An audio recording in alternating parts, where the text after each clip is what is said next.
Elle pensait qu'il n'était qu'un pauvre mendiant infirme. Elle le nourrissait chaque jour avec le peu de nourriture qu'elle avait. Mais un matin, tout changea. Qui était cet homme? Pourquoi l'avait-il choisi? Elle. Et quel secret cachait-il depuis tout ce temps?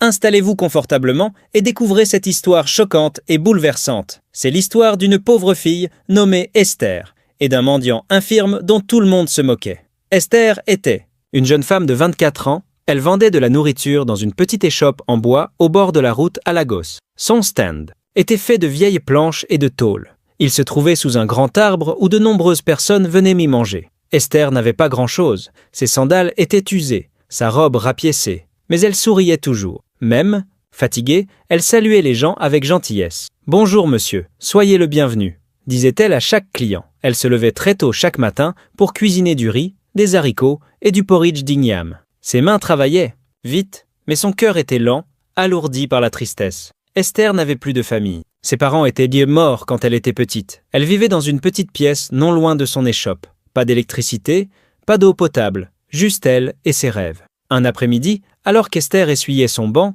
son amie, Mama Titi, passa par là. « Esther, dit Mama Titi, pourquoi souris-tu toujours alors que tu luttes tout comme nous ?» Esther sourit encore et répondit « Parce que pleurer ne mettra rien dans ma marmite. » Mama Titi rit et s'éloigna. Mais ces paroles restèrent dans le cœur d'Esther. C'était vrai. Elle n'avait rien. Mais elle donnait quand même à manger aux gens, même quand ils ne pouvaient pas payer. Elle ne savait pas encore que sa vie allait bientôt changer. Chaque après-midi, quelque chose d'étrange se produisait devant l'échoppe d'Esther. Un mendiant infirme apparaissait au coin de la rue. Il venait toujours lentement, poussant son vieux fauteuil roulant avec ses mains. Les roues faisaient un bruit rugueux sur les cailloux. Cric, cric, cric. Les passants riaient ou se bouchaient le nez. « Regarde encore ce sale type !» disait un garçon. Ses jambes étaient enveloppées de bandages. Son short était déchiré aux genoux. Son visage était couvert de poussière. Ses yeux, fatigués. Certains disaient qu'il sentait mauvais, d'autres qu'il était fou. Mais Esther ne détournait jamais les yeux. Elle l'appelait Papa Jay. Cet après-midi-là, alors que le soleil brûlait fort, Papa Jay poussa son fauteuil et s'arrêta. Devant son échoppe, Esther le regarda et dit doucement « Tu es encore là, Papa Jay. Tu n'es pas venu hier. » Papa Jay baissa les yeux. Sa voix était faible. « J'étais trop faible pour venir, dit-il. Je n'ai pas mangé depuis 2 jours. » Esther regarda sa table. Il ne restait qu'une seule assiette de haricots et d'igname. C'était la portion qu'elle comptait manger, elle-même. Elle hésita un instant. Puis, sans dire un mot, elle prit l'assiette et la posa devant lui. « Tiens, mange, dit-elle. » Papa Jay regarda la nourriture, puis la regarda. « Tu me donnes encore ta dernière assiette ?» Esther hocha la tête. « Je pourrais encore cuisiner chez moi. » Ses mains tremblaient en prenant la cuillère. Ses yeux étaient humides, mais il ne pleura pas. Il baissa la tête et commença à manger lentement. Les passants les regardaient. « Esther, pourquoi nourris-tu toujours ce mendiant ?» demanda une femme. Esther sourit et répondit. « Si c'était moi, assise dans ce fauteuil roulant, est-ce que je n'aimerais pas qu'on m'aide aussi ?» Papa Jay venait tous les jours, mais il ne mendiait jamais. Il ne criait pas, ne tendait pas la main, ne demandait ni nourriture ni argent.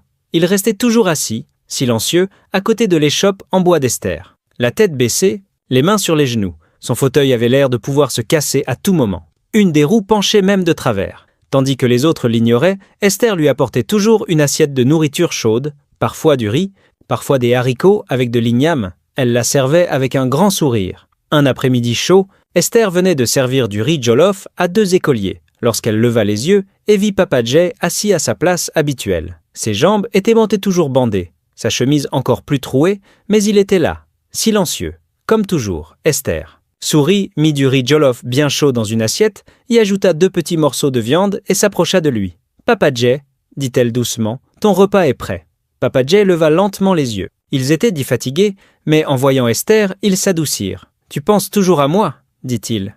Esther s'agenouilla et posa doucement la nourriture sur le tabouret à côté de lui. « Même si le monde entier t'oublie, dit-elle, moi, je ne t'oublierai pas. » C'est alors qu'une grande voiture noire s'arrêta juste devant son échoppe. La portière s'ouvrit lentement et un homme en descendit. Il portait une chemise blanche propre et un pantalon foncé. Ses chaussures brillaient comme si on venait de les cirer. Il était grand, fort, avec un regard profond.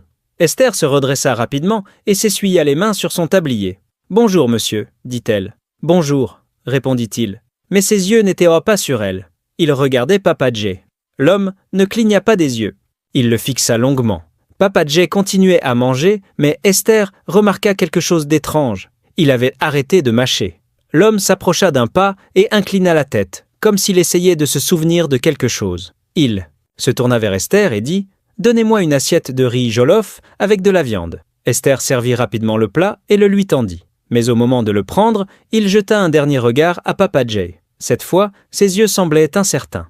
Il ouvrit la portière de la voiture, entra sans dire un mot et repartit. Le lendemain matin, Esther se leva tôt, elle balaya devant son échoppe et nettoya sa table en bois comme d'habitude. Au lever du soleil, elle regardait sans cesse au bout de la route. « À tout moment maintenant » murmura-t-elle.